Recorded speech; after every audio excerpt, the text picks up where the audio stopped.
Hi everyone, welcome back. How's it going? Did you have a good Christmas? Hope you did. I was actually sick for most of my Christmas break and now it's coming to an end and I'm finally getting better apart from a lingering cough. Yeah, I had like a flu. It was the worst. It was really fucking shit. I had a fever, I was bedridden, coughing everywhere. It was the worst. Anyway, so yeah, closing off my summer holiday, which really wasn't.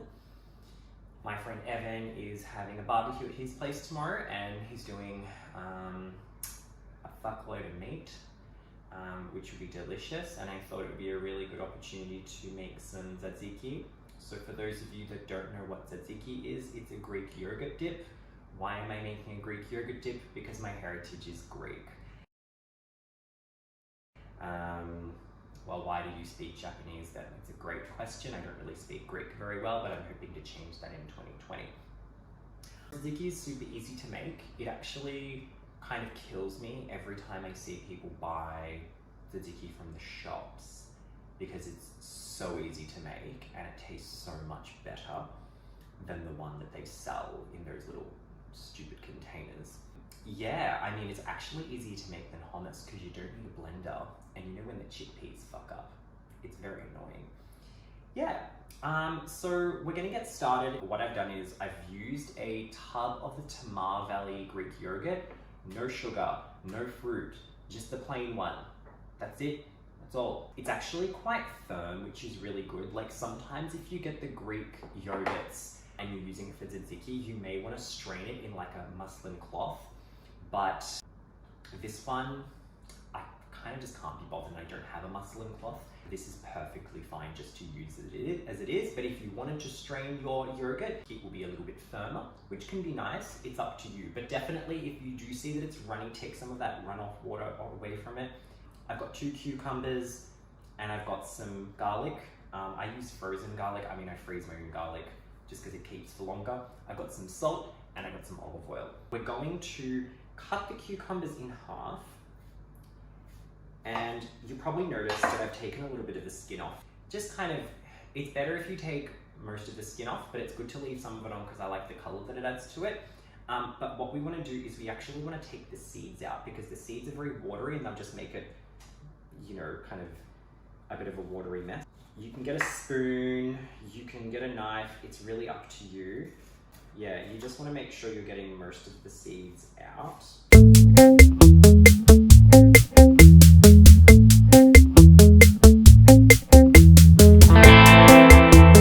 Okay, so we've seeded the cucumbers. I've got a spare one just in case it's not enough, but we'll wait and see. We're just going to use the grater and grate these right down. Super easy.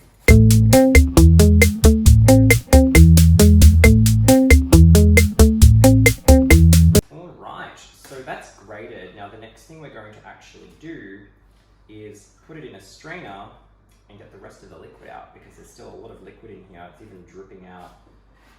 It's dripping as I speak. It can barely contain itself. So you just squeeze it as much as you can. You'll see that like a lot of like green water comes out. I guess, yeah, your aim is do it however you like. I mean, some people just do it in their hands and just chuck it right in. I've always seen my mum kind of do it through a strainer, so that's just how I do it. You might have a better way. It's really up to you. The goal is getting rid of as much of the excess liquid as you can. That's all. It's not a competition.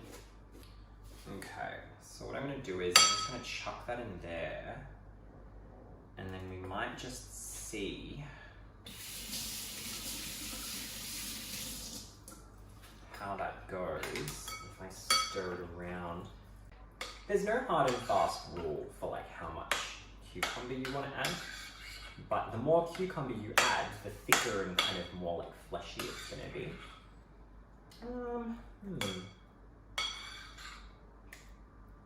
To be honest, I could probably add a little bit more, so I might add maybe half.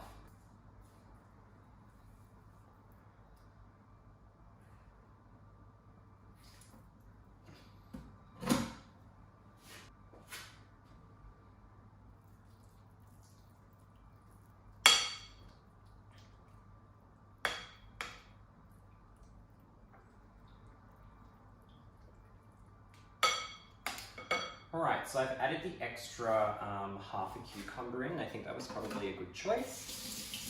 The last major thing is going to be the garlic. So I'm using the same grater. If you've got a garlic crusher, use a garlic crusher. This has really fine teeth on it, so I use this one.